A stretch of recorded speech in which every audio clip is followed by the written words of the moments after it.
said you entered into a bout of agnosticism. What pushed you back into faith? I think beginning to work in the autumn of life, very favourite time for Jungians, with people who are suffering major life-threatening illnesses, initially cancer. My early research was on a psychoanalytic approach to breast cancer, both behaviour and the outcome of the disease, and then HIV/AIDS, and encountering people, particularly when I was working in the United States, at their deathbeds, confronting sheer terror in the face of premature death at an early age. It was quite clear to me that we couldn't just bypass, by telling people to change their thoughts, major issues of immortality, self-continuity, and whether there was something beyond this life. And that brought about rather a major transformation in my own consciousness. It seemed to me that, having studied Jung particularly, that there was something archetypal, universal, timeless and transcultural about the human quest, both for meaning and for some kind of numinous experience, even if it was not the experience of an encounter with a God clothed in parental garments.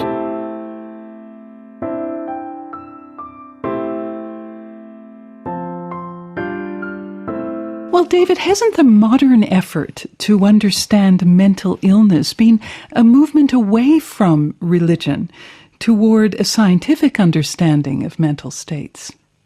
Yes, that's right. The modern medical approach to mental illness has been a movement away from the religious and spiritual sensibility, and that's because the religious and the spiritual have been seen as vague and nebulous and impossible to prove, and science has wanted to argue that mental illness is the result of environmental factors or traumas in early childhood, chemical imbalances in the brain, and these sorts of things.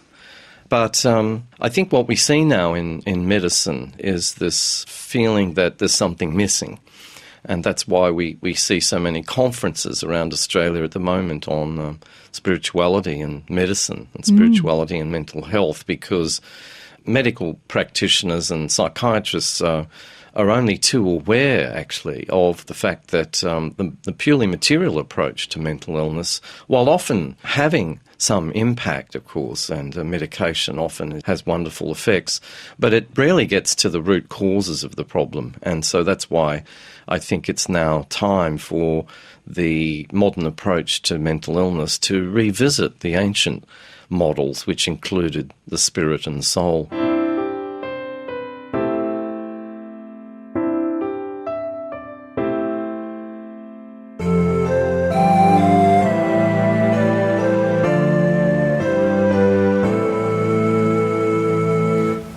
Can I begin with you, Peter, and talk about the experience that illness and dealing with people who were ill led you back into an examination of God and a new sort of wider idea of belief? Yes, well, I'd like to put this very quickly into a historical and cultural framework. Firstly, when I was at the University of California in San Francisco, and then later in Sydney at St Vincent's, I was working with usually young men between 20 and 40 who were facing a very stigmatised disease and the reality of death, usually within 3 years of diagnosis. Many had had orthodox religious backgrounds, but had, for various reasons, lost their faith. Now confronted with death in the first half rather than the autumn of life, they found themselves revisiting either the religion of the past or those ultimate questions which rise in the face of undeniable death, because it was a terminal diagnosis in those days.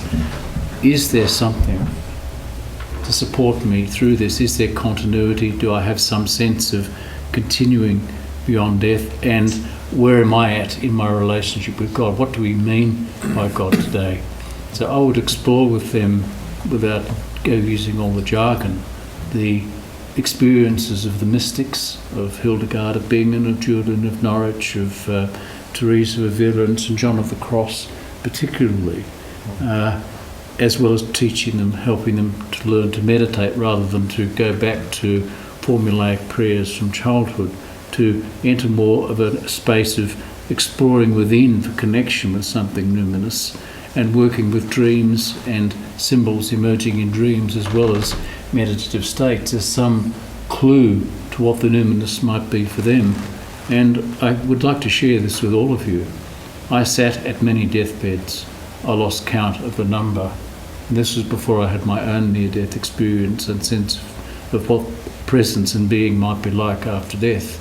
And there was not one deathbed at which I sat where the person, no matter what horror and turmoil I had been through, in the last moments did not die in great peace.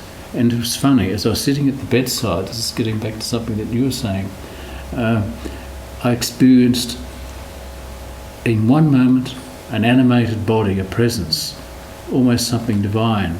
And then it was as if almost a light source was leaving the room, and I was confronted with a corpse, no longer animated, and now quite horrible to look at in its disfigurement and emaciation, whereas previously I hadn't seen the emaciation or the disfigurement, but only a human being and a presence. And I thought, by God, if we want anecdotal evidence for the existence of a spirit or God, surely this must come something near it. Wonderful. So that's very experiential, not scientific. I was doing multivariate scientific research studies at the same time into the fact it's influencing outcome. But these experiences were what brought me personally and forever, I think, much closer to an experience of the numinous and back into my valuing of the priceless treasure of Catholicism. So I began to enjoy again liturgical celebrations such as the Mass with great music and incense, no longer seeing an external drama in the sanctuary, but one which found its correspondence or resonance within me as well. And it left me forever changed. A lot of your work, Eugene, has been about spirituality and wholeness.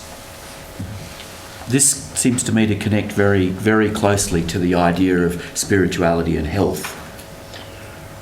Yeah, I've written books on spirituality, but oftentimes it struck me that what you are promoting in the individual is really spiritual health, and probably the key point is where the ego holds. I imagine that most people who are dealing psychologically and so on with various illnesses, that the crucial point is their attitude to self. Are they wedded to self? Is the ego the big thing in my life? And you know, there are very many examples of selfish people, self-centered people, etc.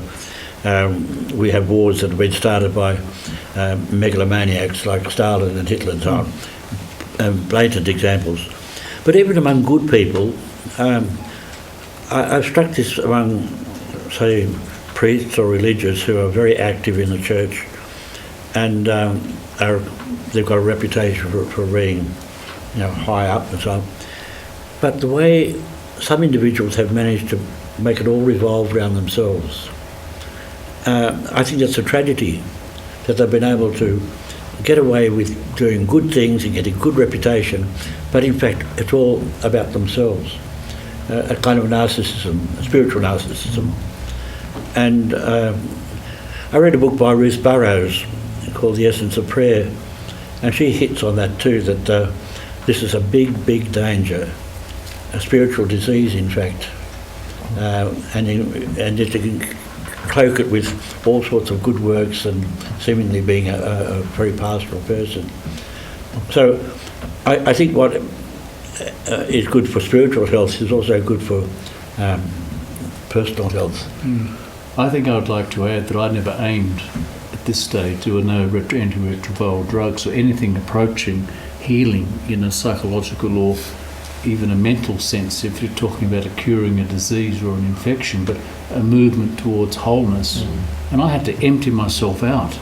I would come away day after day after day feeling absolutely burnt out and exhausted.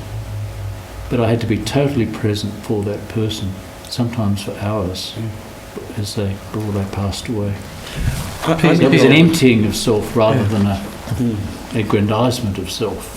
I'm involved with an interfaith group here in the mountains, and I've been very interested in the way we've developed from the polite, courteous level, and we've now been able to go down deep into each of our religions, and seeing a lot of a common aspiration, put it that way. But all the major religions speak about the need for self-denial, which means saying no to self. It doesn't necessarily mean mortification or fasting or things like that, but some way we have to look at ourselves and say, no, I stand for something else. And there's someone else who's got to be on the pedestal in my life rather than me. And that's what spirituality is about, and that's what mental health is about, I think.